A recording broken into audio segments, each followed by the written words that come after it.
তো সকাল সকাল পিতাম্বরী পাউডার দিয়ে সব পিতলের এবং ঠাকুরের জিনিসপত্র মাজতে শুরু করে দিয়েছি। তো তোমরা তো জানোই অলরেডি কিসের জন্য মাজা শুরু করেছি। Hello everyone, welcome back to my channel. আমি প্রিয়াঙ্কা, তোমরা দেখছো প্রিয়াঙ্কাস ব্লগ। তো তোমাদের যেহেতু বলেছি আমাদের গৃহপ্রবেশের পুজো আছে, সেই কারণে সকাল সকাল ঘুম থেকে উঠে ঠাকুরের যত সমস্ত বাসন ছিল ঘরে, যেহেতু বস্তায় ভরে রেখেছি, ঘরে এখন অবস্থা ভালো না, তো এর জন্য সেগুলো বার করে এখন মেজে নিচ্ছি, কারণ পুজোয় লাগবে এই বাসনগুলো। আগে আমাদের ভাই দুদিন পর পরই কিছু না কিছু অনুষ্ঠান হতো। এখানে আমি সুপারি নিয়ে এসেছি পাশে একটা কাকি বাড়ি থেকে, পুজোয় লাগবে।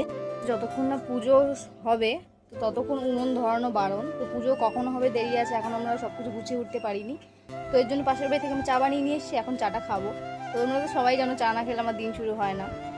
তো স্কিনটা দেখছি ভালোই গ্লো করছে, তার একটা কারণ আছে, সেই কারণটা পরে শেয়ার করবো। যাই হোক, এই ভিডিওতে শেয়ার করবো না। আর তোমার দেখিয়ে দিন কি কি এনেছি। ফর্দ মিলিয়ে প্রত্যেকটা জিনিস নিয়ে এসেছি। এখন তো দেখাতে পাচ্ছি না, পরে যখন পুজো করবো তখন কিছুটা দেখানোর চেষ্টা করব। এই যে আমার চা। তো স্নান করতে যাবো বলে বেরিয়েছি, সেই সময় দেখি এই যে এই নিয়ে এসে হাজির। তো কি করবে, একে দেখে দাঁড়িয়ে পড়েছি। দেখছি পাশের বাড়ি মটরশুঁটি শুকনো ছিল, সেইগুলো খাওয়া শুরু করে দিয়েছে। যেহেতু মার হাতে হাতে পুজোর কাজগুলো করতে হবে, সেই কারণে তাড়াতাড়ি স্নানটা করে এসে পল্লবগুলো সিঁদুরে ফোঁটা দিতে হয় 5টা আমের পল্লবে, মানে 5টা পাতায়। তো সেইগুলোই ফোঁটা ফোঁটা দিয়ে নিলাম। তারপরে এখানে প্রদীপে সলতে দেওয়া, যেরকম এই টুকটাক কাজগুলো আগিয়ে রাখছি, যাতে আমাদের পরে অসুবিধা না হয়, কারণ এখনো প্রচুর কাজ বাকি। আর বাড়িতে কাজ হলে, মানে পুজো হলে বা যে কোনো অনুষ্ঠান হলে, তোমরা তো জানোই যে কম বেশি সব কাজই কোনো না কোনো মানে মিস হয়ে যায়, এত কাজ থাকে। তো সেই কারণে আমরা টুকটাক সবকিছু গুছিয়ে রাখার চেষ্টা করছি।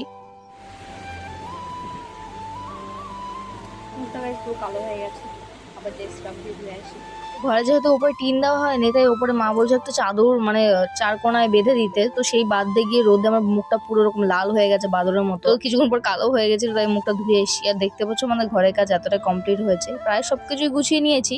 তো যে পুজো করবে সেও চলে এসছে। আমি এখানে ফল কাটা শুরু করে দিয়েছি। ফলটা আমি আগে কেটে রাখিনি, যেহেতু একটা কালো হয়ে যাওয়ার ভয় আছে বা ফলে কিছু একটা পড়ার ভয় আছে, সেই কারণে উনি যখন সবকিছু গুছিয়ে নিচ্ছে তখনই আমি ফলগুলো কাটা শুরু করছি। আর ফল কাটতে তো বেশিক্ষণ লাগে না, তো ওনার গোছাতে গোছাতে আমার হয়েও যাবে। একটা কথাই খুব ভালো লাগছে যে পুজোর বেশিরভাগ জিনিসপত্র আমি নিজে নিয়ে এসেছি, আমি আর চয়ন গিয়ে। আর বাদ বাকিগুলো বাবা এনেছে, মানে বাবা মার ছোঁয়া না থাকলে কোনো কিছু পুরোপুরি সম্পূর্ণ হয়ই না।